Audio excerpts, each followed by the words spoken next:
Assalamualaikum warahmatullahi wabarakatuh. Perkenalkan, nama saya Muhammad Ahlil Fikri Islami. Saya dari kelas 79 ingin membahas tentang berpikir komputasional. Computational thinking atau pemikiran adalah cara pemecahan masalah, merancang sistem, dan memahami perilaku manusia dengan memanfaatkan konsep ilmu komputer. 1. Pemikiran komputasional terdiri dari 3 bagian, yakni formulasi masalah, mengekspresikan solusi, mengeksekusi solusi, dan mengevaluasi. 2. Teknik computational thinking atau CT. Computational thinking atau CT adalah sebuah pendekatan dalam proses pembelajaran. CT memiliki peran penting dalam pengembangan aplikasi komputer, tetapi CT juga dapat digunakan untuk mendukung pemecahan masalah di semua disiplin ilmu, termasuk humaniora, matematika, dan ilmu pengetahuan. Siswa yang belajar di mana CT diterapkan dalam kurikulum proses pembelajaran dapat mulai melihat hubungan antara mata pelajaran serta antara kehidupan di dalam dengan di luar kelas. 3. Karakteristik computational thinking. Pertama, mampu memberikan pemecah masalah menggunakan komputer atau perangkat lain. Kedua, mampu mengorganisasi dan menganalisis data. 3. Mampu melakukan representasi data melalui abstraksi dengan suatu model atau simulasi. Keempat, mampu melakukan otomatisasi solusi melalui cara berpikir algoritma. Yang terakhir, mampu melakukan identifikasi, analisis, dan implementasi solusi. 4. Metode computational thinking. A. Dekomposisi atau decomposition. B. Pengenalan pola atau pattern recognition. C. Abstraksi atau abstraction. D. Algoritma atau algoritmen. 5. Keuntungan computational thinking. Yang pertama, percaya diri dalam berhadapan dengan kompleksitas yang lebih besar dan lebih sulit. Kedua, toleransi terhadap ambiguitas. Ketiga, mampu berhubungan dengan masalah yang open-ended. Yang terakhir, mampu berkomunikasi dan bekerja sama untuk mencapai tujuan yang sama. 6. Contoh computational thinking. A. Memasak nasi. B. Membuat nasi goreng. Dan C. Membersihkan rumah. B. Pemetaan permasalahan dan solusi dengan komputasi. Pertama, mengevaluasi masalah, lalu mengolah masalah, mengambil keputusan, menyelesaikan masalah, dan meneliti hasilnya. C. Hubungan antara algoritma dengan pemikiran komputasi. Hubungan antara algoritma dengan pemikiran komputasi. 1. Sering membaca tentang hal yang berbau computational thinking. 2. Melihat lalu dipikir secara kritis. 3. Belajar dan mengalir dari pengalaman dan kesalahan. 4. Belajar langsung dengan orang-orang yang profesional. D. Mengajarkan kemampuan computational thinking kepada siswa. Algoritma dengan computational thinking saling berkaitan. Seperti pada pengertian berpikir komputasi, seorang diminta dapat menyusun solusi komputasi yang baik yang tersusun dalam bentuk algoritma. Dalam membuat langkah-langkah tersebut dapat menggunakan metode-metode yang ada pada computational thinking. Beberapa metode itu diantaranya dekomposisi, pengenalan pola, abstraksi, dan algoritma. Dengan menggunakan metode-metode computational thinking, kita dapat menyusun solusi dalam bentuk algoritma dengan baik untuk mengambil keputusan dalam penyelesaian masalah. Teori komputasi dan komputasi modern. 1. Teori komputasi. Teori komputasi merupakan subbidang dari ilmu komputer dan matematika. Teori komputasi berkaitan dengan studi bagaimana persoalan dapat diselesaikan pada sebuah model dengan menggunakan algoritma. Model tersebut dinamakan model komputasi.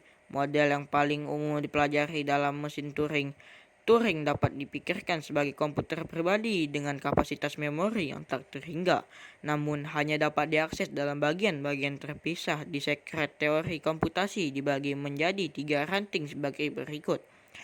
Pertama, teori otomata dalam bahasa formal atau otomata teori dan formal language.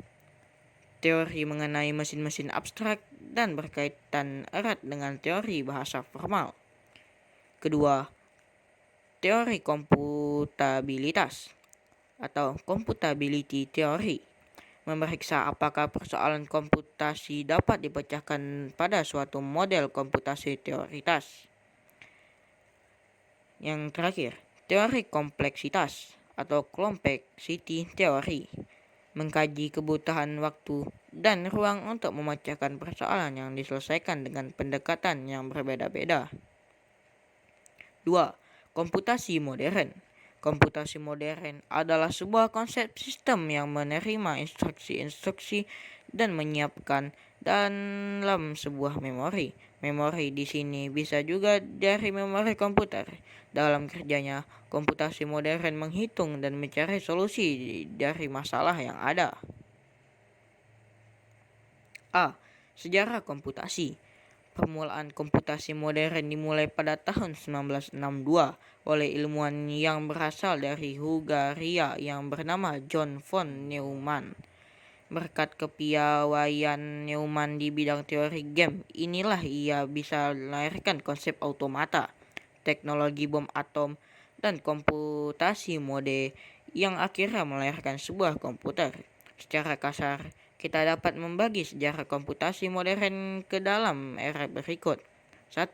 1970-an. Time sharing. Satu komputer dengan banyak pengguna. 2. 1980-an. Personal komputer. Satu komputer per user. 3. 1990-an. Komputasi paralel. Banyak komputer per user. B. Cara kerja komputasi modern. 1. Akurasi atau big floating point. 2. Kecepatan atau dalam suatu hertz. 3. Problem volume besar, downsizing atau paralel. 4.